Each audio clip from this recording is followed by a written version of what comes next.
इसलिए संग का बड़ा महत्व है। कहते मान लीजिए एक मक्खी है, एक मक्खी होती है छोटी सी, यदि वो मक्खी लोहे को तौलने वाली तराजू में बैठ जाए तो क्या कोई फर्क पड़ेगा? उस तराजू में कोई फर्क पड़ेगा? उस लोहे के वजन में कोई फर्क आएगा? नहीं आएगा।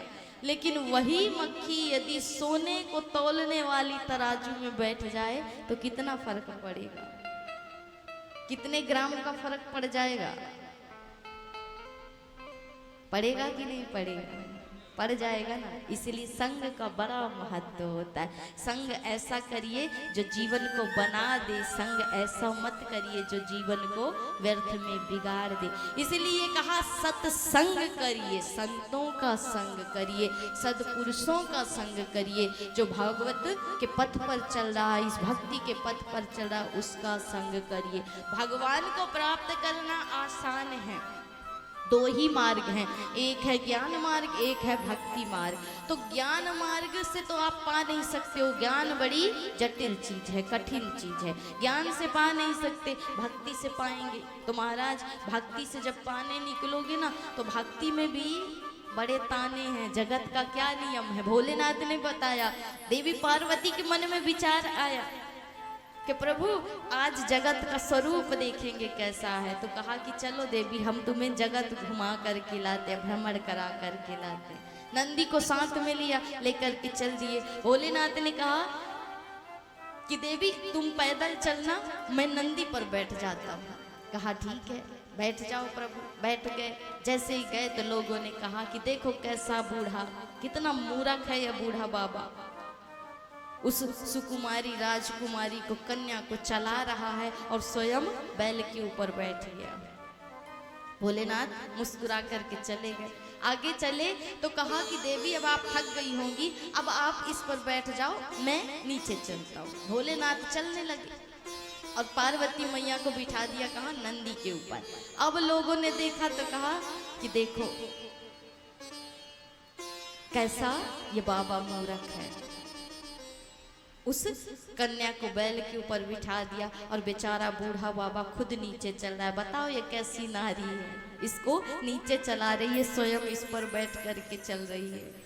अब कुछ दूर चले, पार्वती मैया भी उतर गई। भोलेनाथ ने कहा अब दोनों बैठेंगे साथ में। अब दोनों बैठ गए। फिर जैसे निकले तो लोगों ने देखा और कहा कि बताओ कितने दोनों अत्याचारी हैं, कितने अधर्मी हैं, पापी हैं। बेचारा बूढ़ा बैल मरा जा रहा है, इसके ऊपर दोनों चढ़ करके बैठ गए। भोलेनाथ ने कहा अब यहाँ से भी उतर जाओ। अब दोनों पैदल चल रहे हैं, साथ में नंदी भी चल रहे हैं। तो लोगों ने देखा और कहा कितने मूर्ख हैं दोनों, सवारी साथ में और दोनों पैदल चल रहे हैं।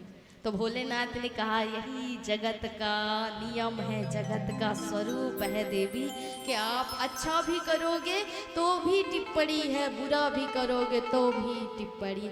इसलिए कहा मूर्खों से बहस मत करना। जगत को मूर्खों की उपमा दे दी भोलेनाथ ने। मूर्ख हैं सृष्टि के लोग, इसलिए इनसे बहस मत करना। मूर्खों से मूर्खता करने में क्या मिलेगा? अपने कार्य से कार्य करो, अपने कार्य से ही मतलब रखो।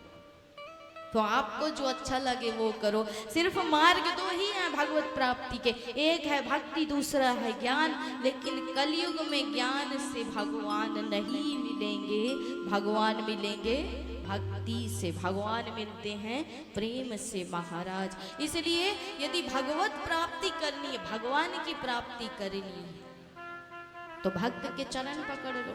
तुलसी बाबा ने किसके चरण पकड़े थे? विभीषण जी ने किसके द्वारा राम से मुलाकात की? माता जानकी को राम से किसने मिलाया? किसने मिलाया? राम कथा नहीं सुनी? राम कथा ही नहीं सुनी आज तक?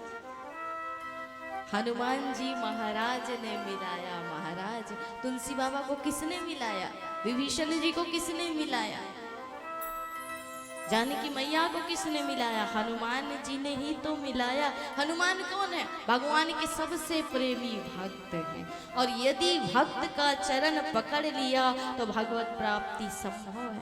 हनुमान जी जब तक नहीं मिले थे तुलसी बाबा भी भटक रहे थे, रोज सत्संग करते थे, उसी सत्संग में हनुमान जी आते थे, लेकिन जब तक हनुमान जी नहीं मिले तब तक राम जी नहीं मिले। तब किसी ने एक दिन बताया कि जो सबसे किनारे पर और सबसे पहले आकर के बैठता है कोढ़ी का रूप लेकर के, उसके चरण पकड़ लेना, तुम्हें भगवान की प्राप्ति है जाएगी। हनुमान जी ने दूसरे दिन देखा और जैसे ही देखा तो सत्संग में मन न लगे, उन्हीं का इंतजार कर रहे थे। जैसे ही वो बाबा आए तो जा करके सत्संग छोड़ दिया महाराज और चरण पकड़ लिए।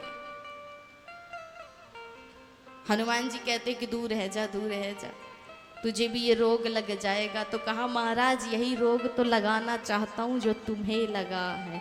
बोले कौन सा रोग? बोले राम नाम का रोग, यही रोग तो मुझे भी लगाना। आज तो पैर नहीं छोड़ूंगा जब तक मुझे राम के दर्शन नहीं कराओगे। मुझे पता चल गया कि तुम कौन हो, मुझे अब पता चल गया कि तुम कौन हो। तो हनुमान जी ने कहा कि आज तो दर्शन नहीं होंगे, लेकिन तुझे घाट पर दर्शन होंगे, जहां पर तू नित्य चंदन घिसता है ना, वहीं पर तुझे दर्शन होंगे। हनुमान जी चले गए कह के। अब तुलसी बाबा नित्य की भांति घाट पर बैठे हुए थे, चंदन घिस रहे थे। जब चंदन घिस रहे थे तो दो सुंदर राजकुमार आते हैं और बाबा से चंदन मांगते हैं, लेकिन बाबा का मन उतरा हुआ है। चंदन तो दे रहे हैं लेकिन उनकी ओर देख ही नहीं रहे हैं कि मेरे राम कब आएंगे मुझसे मिलने के लिए। राम सामने खड़े हैं, लेकिन जब तक कहते ना संत नहीं मिलता तो इस नेत्र में जो माया का पर्दा पड़ा है वो नहीं हटता, और जब तक वो पर्दा नहीं हटेगा तब तक भगवान सामने नहीं आते हैं महाराज।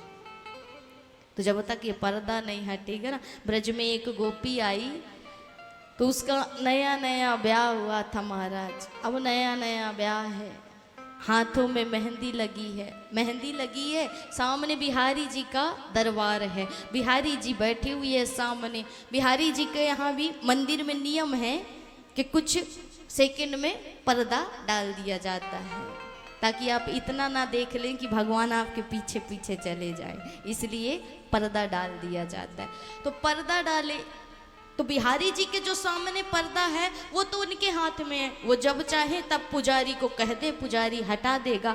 लेकिन उस नारी के सामने भी एक पर्दा है, उसे कौन हटाए? तब साक्षात्कार हो। तो बिहारी जी के सामने का पर्दा तो हट गया, लेकिन अभी भी उसे दर्शन नहीं हो रहे हैं। क्यों नहीं हो रहे? क्योंकि उसके सामने भी तो एक पर्दा है, उसे कौन हटाए महाराज? वो खुद तो हटा नहीं सकती, हाथों में मेहंदी लगी है, तो उसे कौन हटाए? यहाँ वहाँ ढूंढने लगी, देखने लगी, तो बगल में उसका पति खड़ा था। पति की दृष्टि गई, उसने पर्दा उठाया, और जैसे ही उठाया तो आज भक्त और भगवान का तब साक्षात्कार हुआ। कहने का अर्थ ये है कि ये मेहंदी, ये नई बहू कोई और नहीं, वही संसार में आने वाला हर जीव है जिसके सामने माया का पर्दा पड़ा है। ये पर्दा उठ नहीं सकता। क्यों? वो उठा नहीं सकता। उसके हाथ में मेहंदी लगी है, किसकी? आसक्तियों की मेहंदी लगी है।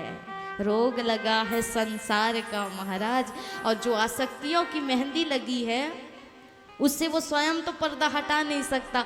अब बेचारा यहाँ से वहाँ भटके, कभी इस मंदिर कभी उस मंदिर में भटके, लेकिन कोई मिला नहीं। तो कहा सच्चा सदगुरु जब तक ना मिले, सच्चा गुरु जब तक ना मिले, वो संत ना मिले, तब तक कौन उस पर्दे को उठाए? ये पति कोई और नहीं, वही गुरु हैं जो इस माया के पर्दे को उठाते हैं। जब ये पर्दा उठे तभी तो भगवान के दर्शन हो। उसी प्रकार गोस्वामी जी के साथ हो रहा है। भगवान सामने खड़े हैं, चंदन मांग रहे हैं, लेकिन नहीं देख पा रहे हैं। क्यों? क्योंकि मन अभी भी दुखी है कामनाओं से। एक कामना है ना, इसलिए दुखी है।